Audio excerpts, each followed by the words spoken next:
السلام علیکم ورحمۃ اللہ وبرکاتہ۔ عزیز طالبات، امید ہے آپ سب خیر و عافیت کے ساتھ ہوں گے۔ آج ہم اپنی کتاب تفسیر مصطلح الحدیث کا 5واں سبق پڑھنے جا رہے ہیں، اور آج کے سبق میں ہم انشاءاللہ العزیز خبر آحاد کی تیسری قسم غریب کو تفصیلاً لغوی اصطلاحی معنی، اقسام اور امثلہ کے ساتھ پڑھیں گے۔ آپ غور سے سبق کو توجہ دھیان سے سماعت فرمائیں۔ امید ہے آپ اس سبق کو سن کر ذہن نشین کر لیں گے۔ سبق شروع کرنے سے پہلے درود شریف پڑھ لیجئے۔ اللہم صلی علی محمد وعلی آل محمد کما صلیت علی ابراہیم وعلی آل ابراہیم انک حمید مجید۔ اللہم بارک علی محمد وعلی آل محمد کما بارکت علی ابراہیم وعلی آل ابراہیم انک حمید مجید۔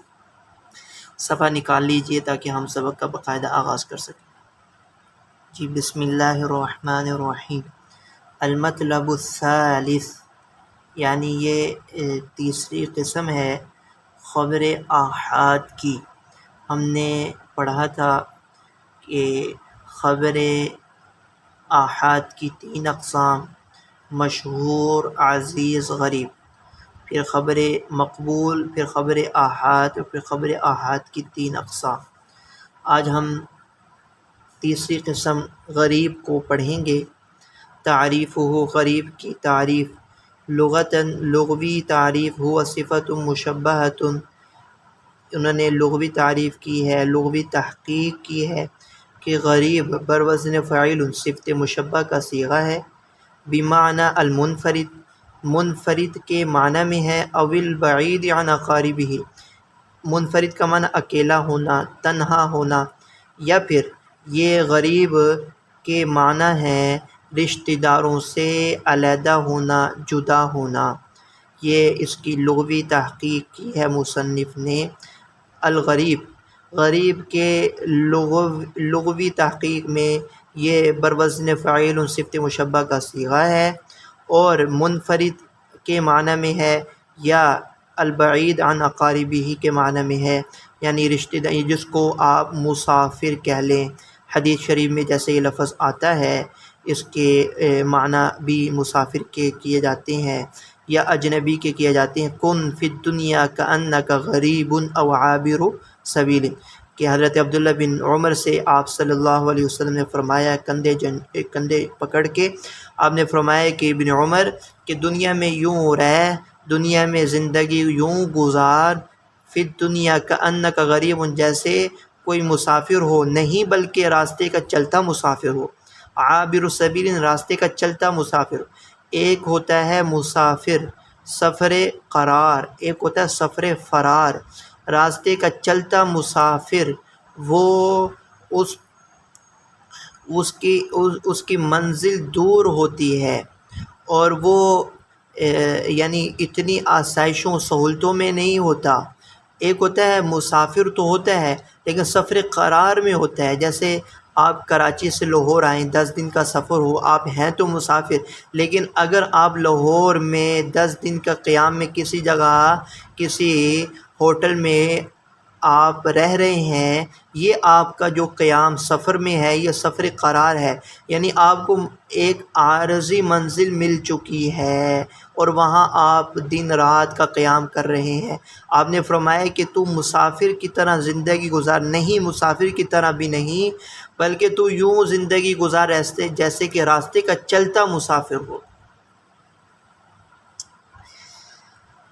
اللہ اکبر۔ جی بسم اللہ۔ اگلی غریب کی اصطلاحی تعریف ہے، ہوا ما ينفرد بروایت راو واحد، کہ غریب وہ حدیث ہے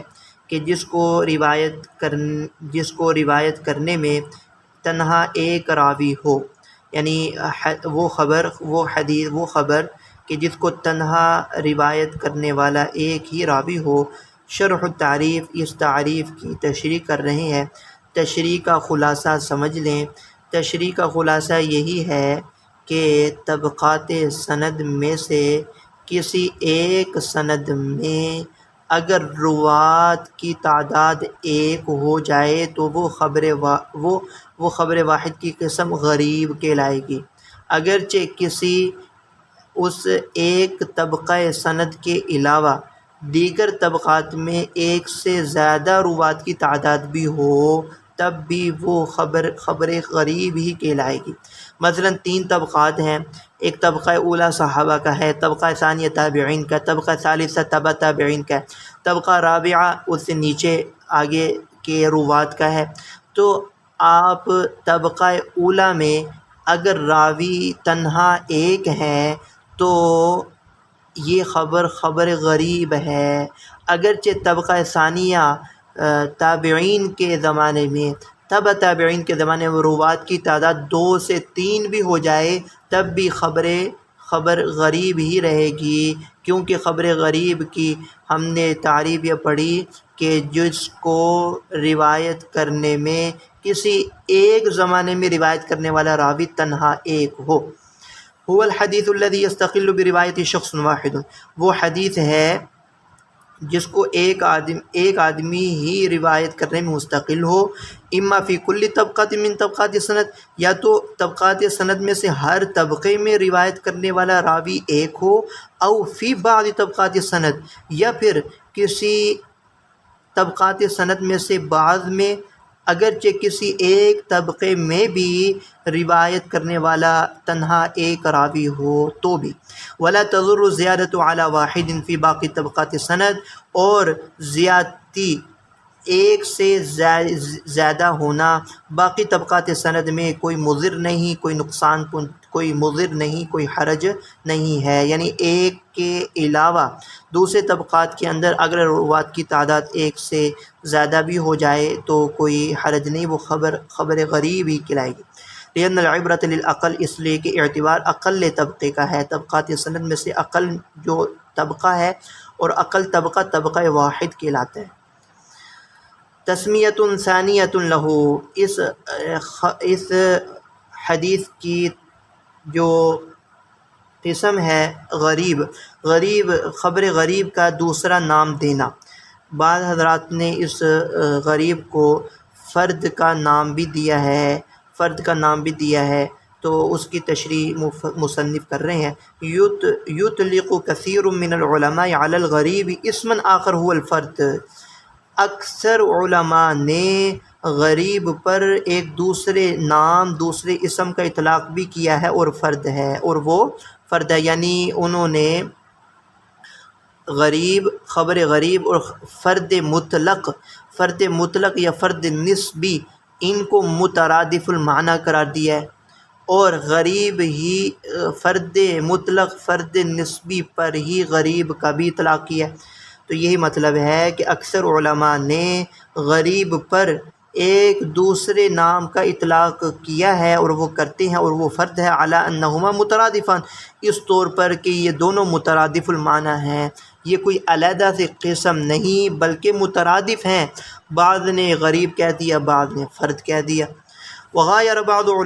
العلماء بینہما، بعض علماء نے ان کو متغایر کہا ہے، فجعل کل منہما نوعا مستقلا، اور انہوں نے بعض علماء نے ان میں سے ہر ایک کو مستقل قسم قرار دیا۔ لیکن الحافظ ابن حجر یعدہما مترادفین لغۃ و اصطلاحا، لیکن حافظ ابن حجر عسقلانی نے ان دونوں کو مترادف المعنی ہی شمار کیا ہے لغوی اصطلاحی طور پر۔ تو مختار اور پسندیدہ مذہب یہی ہے کہ غریب اور فرد مطلق فرد نسبی یہ مترادف المعنی ہے لغوی اور اصطلاحی طور پر، کوئی علیحدہ سے مستقل دو اقسام نہیں۔ الا انہ قال، مگر یہ کہ انہوں نے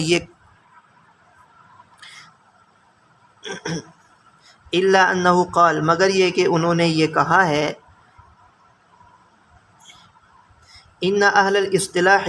غایروا بینہما من حیث کثرۃ الاستعمال وقلتہ۔ حافظ ابن حجر عسقلانی نے یہ بات کہی ہے کہ اہل الاصطلاح کے ائمہ محدثین نے غایروا بینہما، ان دونوں میں غریب اور فرد میں تب مغایرت کی ہے، ان میں فرق کیا ہے کثرت استعمال اور قلت استعمال کے اعتبار سے۔ ہاں اتنا فرق تو کیا ہے کہ کثرت استعمال اور قلت استعمال کے اعتبار سے ان دونوں میں مغایرت کی ہے۔ الفرد اکثر ما یطلقونہ علی الفرد المطلق والغریب اکثر ما یطلقونہ علی الفرد النسبی، کہ اکثر طور پر جو مصطلحین ہیں اور محدثین ہیں وہ اکثر طور پر فرد کا اطلاق فرد مطلق پر کرتے ہیں، یعنی فرد کا لفظ جہاں پر آتا ہے اس سے فرد مطلق مراد لیتے ہیں، اور غریب کا اکثر اطلاق فرد نسبی پر کرتے ہیں۔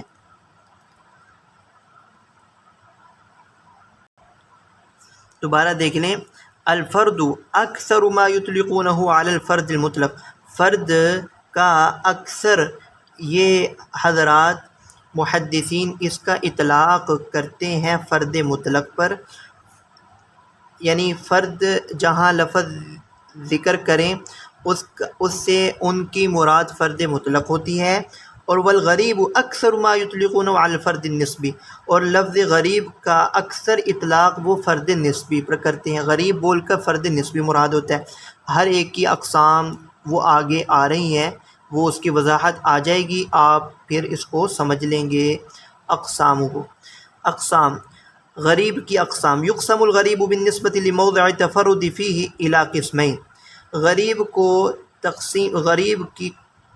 تقسیم کی جاتی ہے موضع تفرد کی طرف نسبت کرتے ہوئے دو قسموں کی طرف، یعنی حدیث غریب کی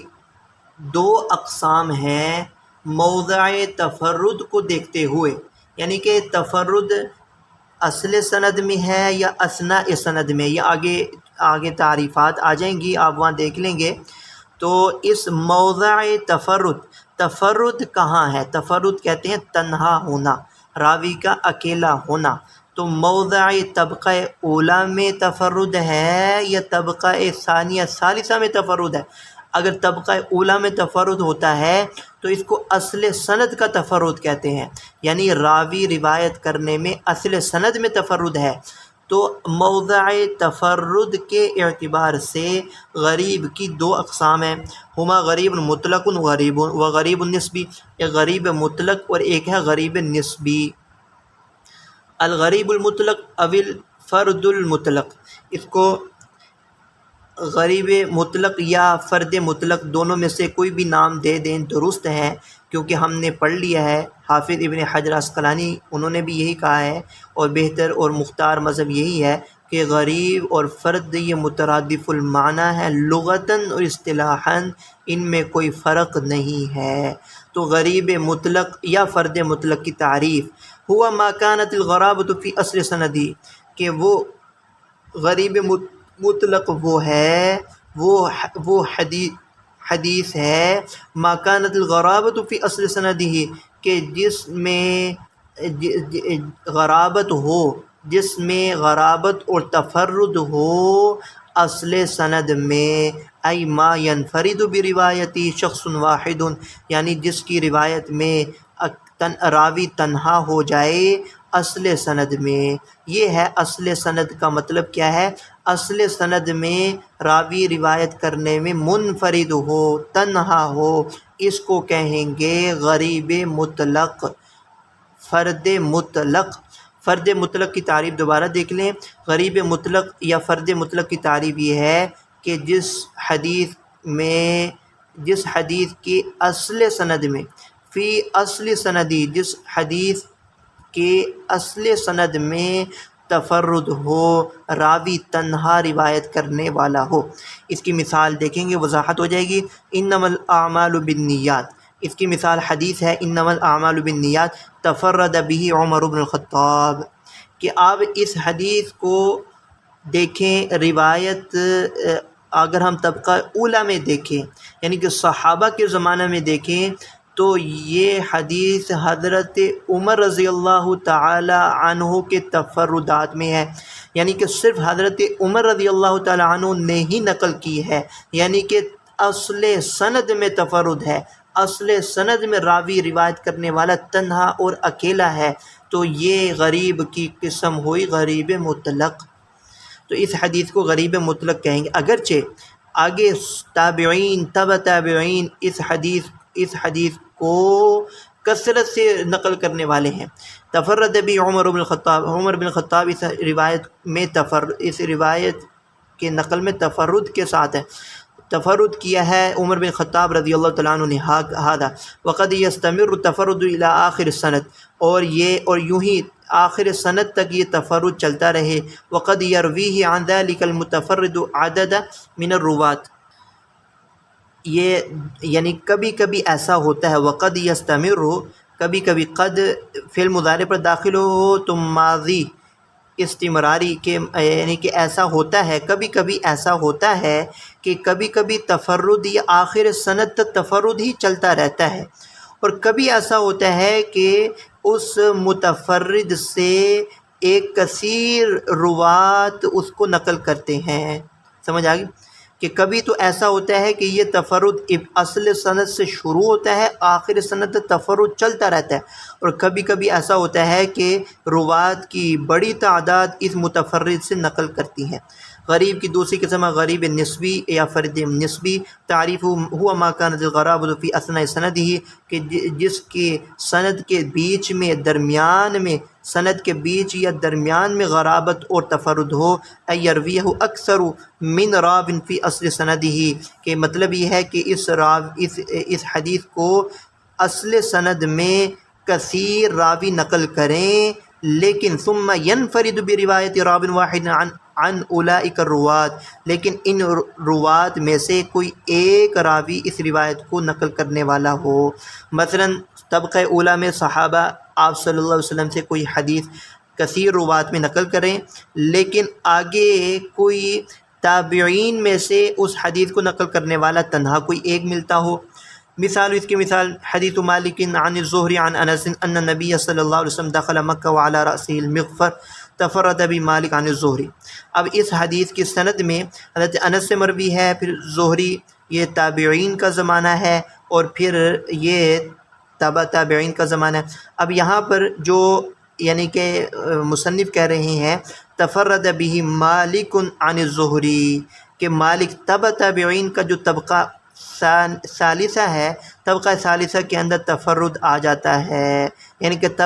تبع تابعین کے زمانے میں تنہا ایک ہی راوی ہے جو اس حدیث کو نقل کرنے والا ملتا ہے، یعنی کہ زہری سے اور کسی بھی شاگرد نے ان الفاظ حدیث کو نقل نہیں کیا حضرت انس سے۔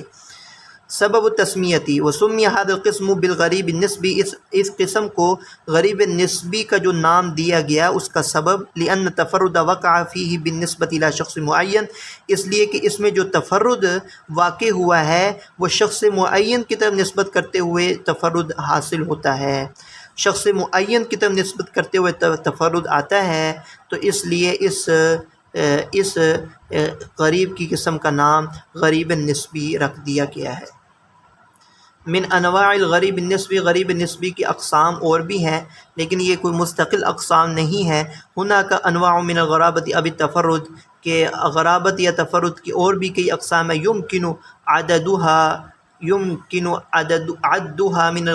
الغریب النسبی، کہ ممکن ہے ان کا شمار غریب نسبی ہی میں کیا جائے، یعنی کہ یہ مستقل کوئی اقسام نہیں ہے، مصنف کہہ رہے ہیں ان کا شمار غریب نسبی میں ہی کیا جائے، اس کا بھی امکان ہے۔ لأن الغرابۃ فیہا لیست مطلقا، کیونکہ ان میں غرابت مطلقاً موجود نہیں ہے، وانما حصلت الغرابۃ فیہا بالنسبۃ الی شیء معین، کیونکہ ان میں تمام کے تمام میں جو غرابت اور تفرد جو حاصل ہوا ہے وہ کسی شخص معین یا شیء معین کی طرف نسبت کرتے ہوئے غرابت حاصل ہوئی ہے، اور جو کسی شخص کی طرف یا کسی شیء کی طرف نسبت کرتے ہوئے غرابت آئے اس غرابت کو غریب نسبی ہی کہتے ہیں، اس لیے کہا کہ ان کا شمار غریب نسبی میں کیا جائے، اس کا بھی امکان ہے۔ وَهَذِهِ الْأَنْوَاعُ هِيَ، اور یہ انواع ہیں، یوں کہا جاتا ہے جیسے کتابوں کے اندر آتا ہے، حدیث کتابوں میں تفرد ثقۃ بروایت الحدیث،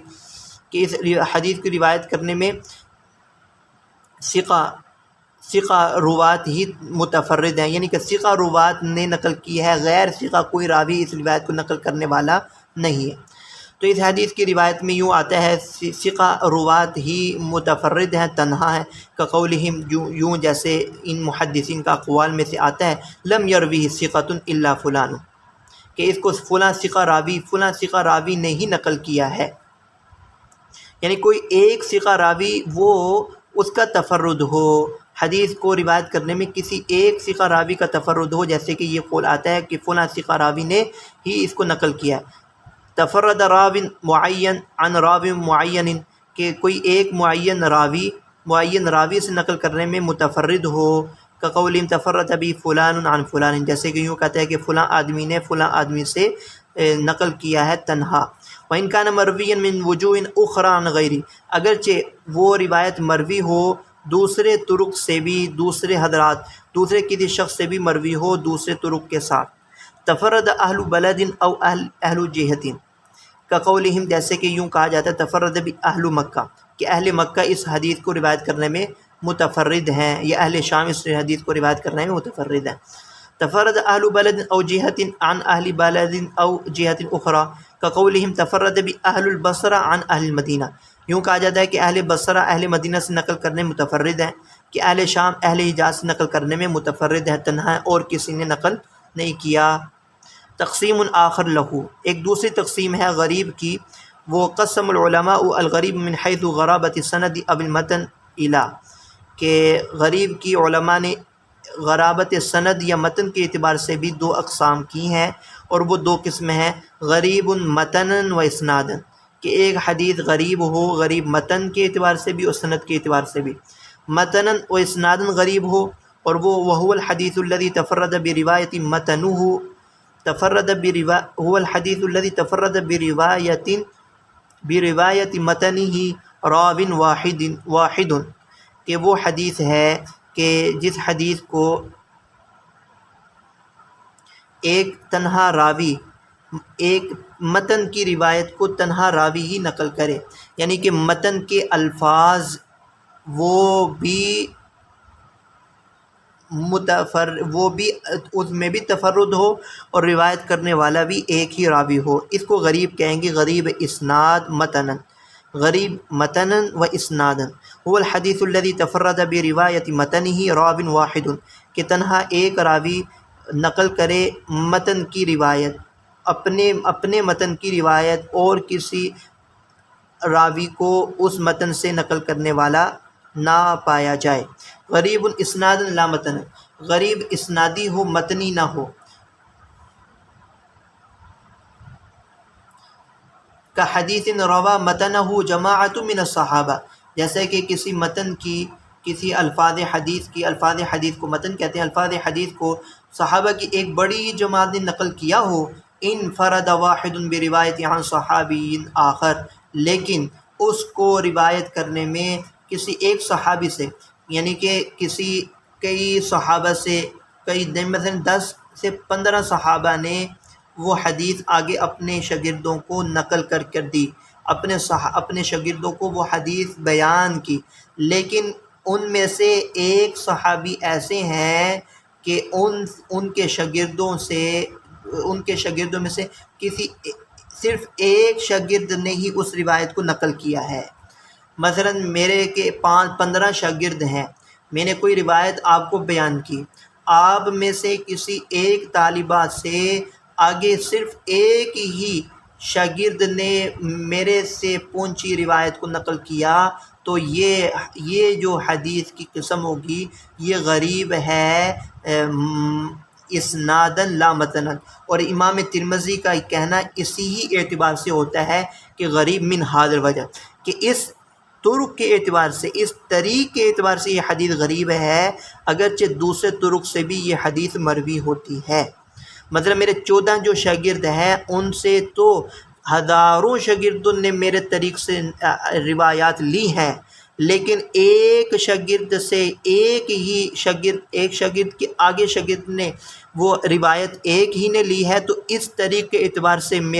میری یہ حدیث غریب ہے، اگرچہ دوسرے طرق کے اعتبار سے میری یہ حدیث وہ صحیح ہے، حسن کے درجے میں۔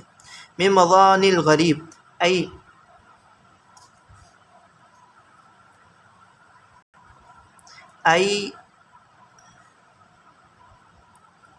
مکان وجود امثلۃ کثیرہ ای مکان وجود امثلۃ کثیرۃ لہ۔ مضان الغریب کا مطلب یہ ہے کہ وہ حدیث غریب کی کثرت سے مثالیں جس جگہ موجود ہیں ان کتب کا نام ذکر کیا مصنف نے۔ مسند البزار ہے اور معجم الاوسط الطبرانی، اس میں حدیث غریب فرد، حدیث غریب مطلق، ان دونوں اقسام کا کثرت سے استعمال ہے۔ اشہر المصنفات فی، اور مشہور تصنیف حدیث غریب کے حوالے سے ان تصنیفات کے نام آپ کے سامنے آگے: غریب مالک للدارقطنی، دارقطنی کی تصنیف غریب غرائب مالک، اور الافراد للدارقطنی، دارقطنی کی ایک دوسری تصنیف افراد ہے، یہ غرائب ہیں، افراد ہیں، اور سنن التی تفرد بکل سنت منہا اہل بلد لابی داود السجستانی، ابو داود سجستانی، امام ابو داود کی کتاب کا نام ہے۔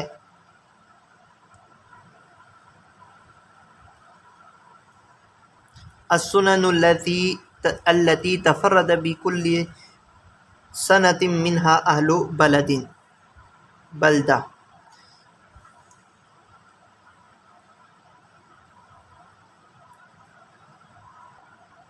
السنن التی تفرد بکل سنت منہا اہل بلدہ، یہ کتاب کا نام ہے ابو داود سجستانی کی۔ اس کے اندر بھی یعنی حدیث غریب کا ذخیرہ موجود ہے۔ آج کا سبق ہمارا حدیث خبر واحد کی تیسری قسم حدیث غریب سے متعلق تھا۔ غریب کی تعریف لغوی پڑھی، غریب کی تعریف اصطلاحی پڑھی، پھر تعریف اصطلاحی کی تشریح پڑھی، پھر ہم نے لفظ خبر غریب کی ایک دوسری قسم یعنی ایک دوسرا جو فرد ہے، ایک دوسرا نام ہے فرد مطلق یا فرد نسبی، جس کو جو غریب ہی کے مترادف المعنی ایک دوسری قسم ہے حدیث کی، غریب ہے اور دوسری فرد مطلق یا فرد نسبی ہے، اس کو ہم نے دیکھا۔ پھر غریب مطلق کی تعریف، غریب مطلق کی مثال، پھر ہم نے غریب نسبی کی تعریف اور غریب نسبی کی امثلہ کو وضاحت کے ساتھ دیکھا۔ تو یہ آج کا ہمارا سبق تھا۔ امید ہے آپ اس سبق کو سمجھ لیا ہوگا۔ اللہ رب العزت دعا اللہ تعالی ہمیں مزید صحیح طریقے سے سبق کو پڑھنے سمجھنے کی توفیق عطا فرمائے۔ وآخر دعوانا الحمد للہ رب العالمین۔ السلام علیکم ورحمۃ اللہ وبرکاتہ۔